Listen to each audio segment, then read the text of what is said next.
Question number 1 है हमारे पास, answer the following question. Question number 1 का पार्ट नंबर ए है डिफाइन द फॉलोइंग, यानी कि हम लोगों ने इनको एक्सप्लेन करना है, इनको डिफाइन करना है। हम लोगों को इस तरह से डिफाइन करना है और इस अंदाज में डिफाइन करना है जो हमारा चेकर है उसको हमारा पहला वर्ड पढ़ते ही सारी बात अगली कहानी क्लियर हो जाए कि भाई इस बच्चे ने लिखा क्या है। सबसे पहले बात है हमारे सेल की। सेल क्या होते हैं, हमारे रीडिंग में हम लोगों ने पढ़ा था कि सेल क्या होते हैं। तो अब ये देखिए, ये इसका आंसर है सेल का। ठीक है, आप लोगों का लेंथी आंसर नहीं होना चाहिए, टू द पॉइंट आंसर होना चाहिए। और इतना आंसर यूँ नहीं, आपने गप्पे नहीं मारनी, उसमें बैठ के कहानियाँ नहीं सुनानी, आपने टू द पॉइंट बात करके बस इनफ। चाहे उसमें वो 5 मार्क्स का क्वेश्चन दिया हुआ है, चाहे वो 10 मार्क्स का क्वेश्चन दिया हुआ है, चाहे वो 2 मार्क्स का क्वेश्चन दिया हुआ है। अगर 2 मार्क्स का भी क्वेश्चन है ना, अगर उसके अंदर आपके 10 पेजेस भी बन रहे हैं तो आप लोगों ने लिखने हैं। क्यों? क्योंकि आपने सिर्फ अपने, अगर टू द पॉइंट आपकी बात एक लाइन में ख़त्म हो जाती है तो इट्स ओके, डन। अगर नहीं तो आप आगे लिखें। Cell are the basic building block of all living organism, यानी कि वो बेसिक चीज़ है हर लिविंग ऑर्गेनिज्म की। और cell is the smallest basic unit of life, इनकी बहुत छोटा होता है सेल, और ये बहुत बुनियादी ज़रूरत है इंसानी ज़िंदगी की। That is possible for all life purposes. क्यों? क्योंकि ये रिस्पॉन्सिबल है, ये हर लाइफ के जितने भी काम हैं हमारे, ये सेल परफॉर्म कर रहा होता है। इनडायरेक्टली सेल का फंक्शंस हो रहे होते हैं। A cell can replicate itself independently, has they are known as the building block of life. ठीक है जी। अब ये देखिए, ये 4-5 लाइनों का आंसर, इसके अंदर मेरा टू द पॉइंट बात है। सेल को मैंने अच्छी तरह से डिफाइन कर दिया, it means my answer is well done. ठीक है, उसके बाद आ जाते हैं जी टिश्यू के ऊपर। नेक्स्ट पार्ट पे उन्होंने क्या बोला है कि आपने टिश्यू को एक्सप्लेन करना है। अब टिश्यू को एक्सप्लेन कर देते हैं, no problem. Tissue is a group of cells, यानी कि जो काफ़ी ज़्यादा सेल्स को मिलाकर एक टिश्यू बनता है द सिमिलर स्ट्रक्चर्स। और सेल भी वो वाले जिनके एक जैसे स्ट्रक्चर्स हों, यानी कि उनकी एक जैसी शेप हो, organise to carry out specific function. अभी क्यों बनाए जाते हैं? ताकि वो एक स्पेसिफिक, एक ख़ास फंक्शन परफॉर्म कर सके, एक ख़ास काम कर सके। एग्जाम्पल ऑफ टिश्यूज़, यानी कि कौन कौन से कोई एग्जाम्पल है ये टिश्यूज़ की? Muscle epithelial tissue, an organ like the intestine, lung और liver can contain many different type of tissue, यानी कि जो हमारे जो ऑर्गन्स हैं, जिस तरह से हमारा इंटेस्टाइन है, हमारा लंग्स है या हमारा लिवर है, वो डिफरेंट टाइप ऑफ टिश्यू बनाता है। उनके अंदर टिश्यू मुख्तलिफ तरह के मौजूद होते हैं। क्यों? ताकि अब उसके अंदर डिफरेंट टाइप ऑफ टिश्यूज़ क्यों मौजूद हैं? ताकि वो अपना वर्क परफॉर्म कर सके अच्छी तरह से। उसके बाद आ जाते हैं, नेक्स्ट है जी हमारे पास ऑर्गन। अब ऑर्गन क्या है हमारा? ये हमारे पास थोड़ा सा लेंथी ऑर्गन है, ये इतना हिस्सा। ठीक है, an organ is a group of tissue in the living organism, यानी कि ये अब क्या है? पहले टिश्यू क्या था? वो ग्रुप ऑफ सेल्स था, इनके काफ़ी ज़्यादा सेल्स मिला के एक टिश्यू बनते थे। अब जब काफ़ी ज़्यादा टिश्यू मिलेंगे तो हमारे पास एक ऑर्गन बनेगा इन द लिविंग ऑर्गेनिज्म के अंदर, that have been adopted to perform a specific function. अब वो क्या कर रहे हैं?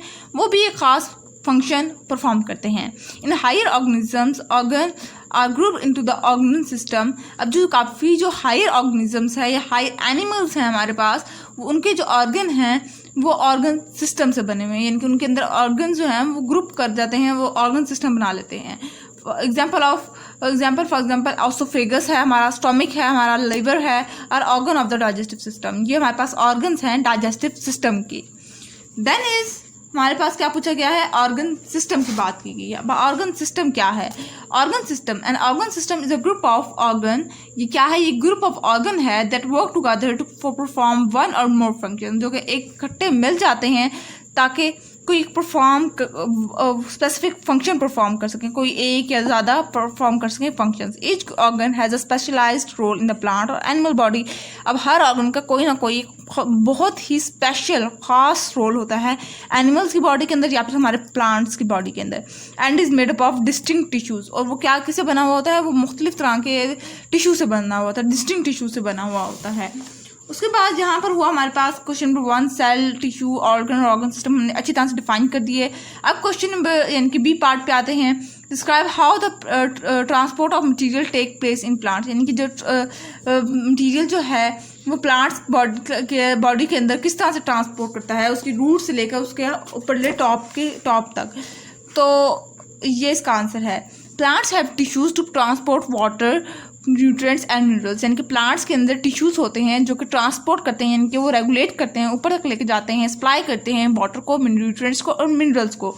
Xylem transport water and minerals salt from the root up to the other part of the plants. while phloem transports grows and amino acid between the leaf and other parts of the plant। अब वो क्या कह रहे हैं कि plant के अंदर एक टिश्यू होता है जो कि उसको ट्रांसपोर्ट करता है। वो टिश्यू क्या कहते हैं, ट्रांसपोर्टेशन में, ट्रांसपोर्ट करने में हेल्प आउट करता है। वो किसको, वाटर को, न्यूट्रिएंट को, मिनरल्स को। अब ये जाइलम ट्रांसपोर्ट जो है, ये जाइलम ट्रांसपोर्ट करता है, इनके भेजता है वाटर को, मिनरल को और सॉल्ट को रूट्स के थ्रू ऊपरले हिस्से तक, ठीक है। और फिर फ्लोएम का क्या काम होता है, वो स्क्रोज को, अमाइनो एसिड को जो कि लीफ के बिटवीन में प्रेजेंट होते हैं, वो अदर पार्ट ऑफ प्लांट में सप्लाई करता है। उसके बाद है जी हमारा सी है जी, what is transpiration, why is transpiration important for the plant. Transpiration क्या है और ट्रांसपायरेशन इंपॉर्टेंट क्यों है प्लांट्स के लिए। Transpiration is the loss of water from the plant in the form of water vapours, यानी कि ट्रांसपायरेशन एक ऐसा प्रोसेस है जिसके अंदर वाटर जो है वो निकल जाता है प्लांट बॉडी के अंदर से एज अ वाटर वेपर्स की फॉर्म में, भाप की सूरत में। Water is absorb by roots, water जो है वो अब्जॉर्ब होता है रूट्स के थ्रू, जो ज़मीन में, सॉइल के अंदर, मिट्टी के अंदर पाया जाता है, and transported as a liquid, और फिर वो पूरी प्लांट बॉडी के अंदर ट्रांसपोर्ट होता है एज अ लिक्विड फॉर्म में, पानी की सूरत में। देन है to the leaf via xylem, in the leaf small spores allow water to escape as a vapor, ठीक है। ये तो यहाँ तक तो मैंने एक्सप्लेन किया इसको सब मैंने ट्रांसपायरेशन को। Why is transpiration important for the plant. अब आप लोगों ने हेडिंग देनी है इंपॉर्टेंस की। The process of transpiration keep the cell turgid cool the surface of the leaf and help in the movement of minerals from the soil to different part of the plant। Okay, यहाँ तक समझ आ गई आप लोगों को। उसके बाद आ जाते हैं डी पार्ट पे, व्हाट इज रिस्पायरेशन। रिस्पायरेशन क्या है, in the part of the human respiratory system. आपने उन पार्ट्स के भी नाम बताने हैं जो कि ह्यूमन रिस्पायरेटरी सिस्टम में हेल्प आउट करते हैं या जिसके थ्रू ह्यूमन रिस्पायरेशन होती है। सबसे पहले डेफिनेशन की हेडिंग देंगे। डेफिनेशन के अंदर लिखेंगे द एक्ट और process of breathing, the inhaling of oxygen and the exhaling of carbon dioxide, यानी कि सांस अंदर लेके जाते हैं तो हम ऑक्सीजन लेके जा रहे हैं, और जब बाहर लेकर निकालते हैं तो वो कार्बन डाइऑक्साइड, ठीक है। It's a very common thing, ठीक है। उसके बाद आप लिखेंगे पार्ट्स की हेडिंग देंगे, यानी कि कौन कौन से पार्ट्स इन्वॉल्व होते हैं इस रिस्पायरेशन के प्रोसेस में। Nose, mouth, throat, voice box, wind pipe, large airways, small airways, और फिर हमारा लंग्स। ओके, यहाँ पर डी पार्ट भी क्लियर हो गया हमारा। अब आ जाते हैं describe the structure of the human heart. आपने ह्यूमन हार्ट का स्ट्रक्चर डिफाइन करना है। The human heart is a 4-chambered muscular organ shaped and sized roughly like a man's closed fist, with 2/3 of the mass to the left of the midline. The heart is enclosed in the pericardial sacs that is lined with the peritoneal layer of the serous membrane, ठीक है जी। ये ई part है हमारा heart का answer. उसके बाद आ जाते हैं F, what is digestion. Digestion क्या है, where does digestion of food take place in humans. Digestion जो है वो जो हमारा इंसानी हाजमे है फूड का, वो कहाँ पे टेक प्लेस करता है। Digestion involves the mixing of food, its movement through the digestive tract, and the chemical breakdown of the large molecules of food into the smaller molecule. Digestion begins in the mouth when we chew and swallow and is completed in the small intestine, ठीक है। ये start कहाँ से होता है, हमारे मुंह से, जब हम लोग च्यू कर रहे होते हैं, जब हम खा रहे होते हैं, जब हम लोग कुछ चबा रहे होते हैं उस टाइम, और ये कंप्लीट होता है स्मॉल इंटेस्टाइन में जाकर। उसके बाद आ जाते हैं जी पार्ट पे, name the part of the nervous system. आपने किसके पार्ट्स लिखने हैं, आपने नर्वस सिस्टम के पार्ट्स लिखने हैं।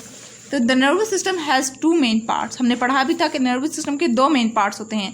The central nervous system is made up of the brain and the spinal cord, यानी कि जो सेंट्रल नर्वस सिस्टम है वो किससे बना हुआ है, हमारे पास ब्रेन और स्पाइनल कॉर्ड से। और फिर दूसरा हमारे पास कौन सा है, हमारे पास है दूसरा है the peripheral nervous system is made up of nerves that branch off from the spinal cord and extend to the all part of the body, जो कि निकलता है स्पाइनल कॉर्ड से और पूरे बॉडी में एक्सटेंड हो रहा है, यानी कि पूरे बॉडी में फैला हुआ है। उसके बाद है जी H part, what is a reflex action. Reflex action क्या है, मैंने आपको अपनी पिछली वीडियो में भी बहुत डिटेल में समझाया था कि रिफ्लेक्स एक्शन क्या होता है, और आपको मैंने इसकी बहुत ज़्यादा एग्जांपल्स भी दी थी। अगर आप चाहें तो आप मेरे चैनल पर जा सकते हैं, मैं आप लोगों को उधर आप लोगों को मेरी वीडियो मिल जाएगी, उधर मैंने लिखा हुआ भी है रिफ्लेक्स एक्शन, वो आप लोग उधर ज़्यादा से ज़्यादा अच्छी तरह से समझ सकते हैं। अगर आप लोगों ने देखी है तो वेल एंड गुड, आप लोगों को समझ आ गई होगी। An involuntary or instantaneous action by the human body part in response to the stimulus is called reflex action. The watering of mouth upon seeing good food is an example of reflex action. This is an action that occurs unconsciously. यानी कि वो actions जो कि हमारी सोच, हमारे 6 senses involve हो रहे हैं, हम खुद सोच के कोई काम ना कर रहे हो, उसको हम लोग क्या कहते हैं, उसको हम इनवॉलंटरी या फिर रिफ्लेक्स एक्शन का नाम दे देते हैं। अब जिस तरह से कोई टेस्टी से फूड बन रहा है हमारे घर में जिस तरह से फॉर एग्जांपल आप लोगों के घर में बिरयानी बन रही है और आप लोगों ने खुशबू सूंघी है, आप लोग स्कूल से आए और घर में से इतनी अच्छी खुशबू आ रही है बिरयानी की, तो आप लोगों के मुंह में फ़ौरन ही पानी आ जाएगा और अभी दम पे मामा ने लगाया पाओ, तो हम कहते हैं या अल्लाह कब पकेगी बिरयानी, जल्दी से पके, हम लोग तो वही खाएंगे। और साथ अगर आपको कोई कह रहा हो बिरयानी खाओ या दाल खाओ, तो आप लोग बिरयानी को चूज़ करेंगे। तो biryani is must better than other than dal और अदर वेजिटेबल्स। तो आप लोग ये क्या है, ये आपका अनकॉन्शियस रिएक्शन था, तो उसको अनकॉन्शियस रिएक्शन को हम लोग रिफ्लेक्स एक्शन कह रहे हैं या फिर उसको हम लोग इनवॉलंटरी एक्शन कहेंगे। अब आ जी आई part, identify which of the following are voluntary action. अब आपने बताना है इसमें से वॉलंटरी एक्शंस कौन से हैं। राइटिंग यानी कि आप इसको रोक सकते हैं ना, आप लिख रहे हैं, आपकी मर्जी, आपके हाथ दुखना शुरू हो गए, आपने रोक दिया, आप इसको अपने सेंस से यूज़ कर रहे हैं, आपने इसको अपनी अकल इस्तेमाल की, यार हाँ कंट्रोल हो सकता है। उसके बाद हमारे पास रीडिंग है, पढ़ रहे हैं, जब थकते हैं हम लोग बंद कर देते हैं।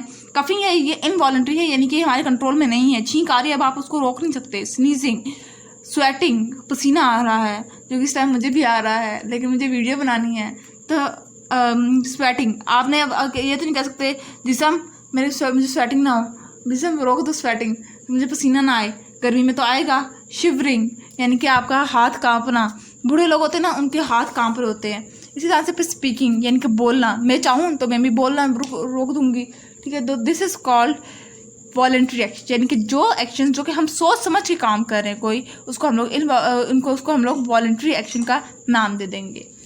अच्छा जी, ये क्वेश्चन नंबर 1 आज हमारे पास कंप्लीट हो गया है, क्योंकि ऑलरेडी बहुत ज़्यादा टाइम हो गया है। तो इंशाल्लाह पार्ट नंबर B के अंदर हम लोग बाकी का सारे पेज नंबर 19 डिस्कस करेंगे। उम्मीद करती हूँ मेरा लेक्चर आज का आप लोगों को समझ आ गया होगा। अगर आज का लेक्चर आप लोगों को समझ आ गया है तो मेरे चैनल को सब्सक्राइब कर दीजिएगा, वीडियोस को लाइक कर दीजिएगा और साथ ही साथ बेल आइकन को प्रेस करना मत भूलिएगा। इस तरह जी मेरी आने वाली हर लेटेस्ट अपडेट सबसे पहले आप तक पहुँचेगी। मिलते हैं किसी और वीडियो में, दुआ में याद रखिएगा। अल्लाह हाफिज़।